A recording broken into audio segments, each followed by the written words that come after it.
Maaari bang idikit ng mga demonyo ang kanilang mga sarili sa mga bagay na walang buhay? Walang suporta sa Biblia sa ideya na ang mga demonyo ay maaaring ilakip ang kanilang sarili sa mga pisikal na bagay. Ang paniniwalang ito ay aktwal na bahagi ng mga pamahiin at paniniwala sa okultismo at sa mga nagsasagawa ng okulto. Sinasabi ng ilan na ang mga talatang gaya ng mga Gawa 19:19 kung saan sinunog ng mga dating salamangkero ang kanilang mga aklat ng mahika ay nagpapatunay na ang mga bagay ay maaari magkaroon ng mga demonyo. Ngunit hindi iyon sinasabi ng talata.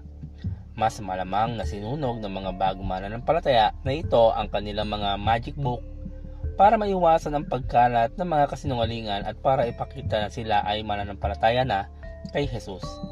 Ang Biblia ay nag-uulat ng mga ulat ng mga demonyo na nagdurusa o umanib ng mga taong hindi naniniwala.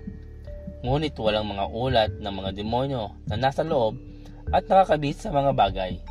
At ang Biblia ay hindi nagbabala sa atin tungkol sa mga demonyo na ikinakabit ang kanilang mga sarili sa mga bagay. Ang mga gawaing okultismo ay maaaring makaakit ng masasamang espiritu. At dahil ang ilang mga bagay ay ginagamit sa mga gawaing iyon, maaaring tila ang mga demonyo ay naaakit sa mga bagay. Gayunpaman, hindi ito nangangahulugang na ang mga demonyo ay nasa mga bagay. Ang okultismo mismo ang umaakit sa kanila. Kapag ang mga taong nasangkot sa okultismo ay lumapit kay Kristo, madalas silang pinapayuhan na alisin ang kanilang mga aklat ng okultismo at mga bagay. Hindi dahil ang mga bagay ay may mga demonyo sa loob nito, ngunit dahil ang mga aklat at ang mga bagay ay magiging mapagkukunan ng tukso sa hinaharap. Ang mga mananampalataya kay Kristo ay hindi dapat matakot sa mga demonyo, bagamat dapat tayong maging mapagbantay at alerto sa kanilang mga tukso. 1 Pedro 5:8. Ang susi ay pagpapasakop sa Diyos at paglakad sa katotohanan ni Kristo araw-araw.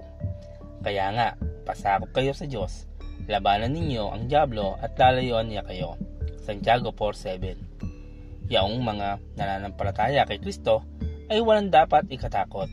Gaya ng ipinaliwanag ni Apostol Juan, mga anak, kayo nga'y sa Diyos at napagtagumpayan na ninyo ang mga huwad na propeta, sapagkat ang espiritong nasa inyo ay mas makapangyarihan kaysa espiritong nasa mga makasanlibutan. 1 Juan 4:4.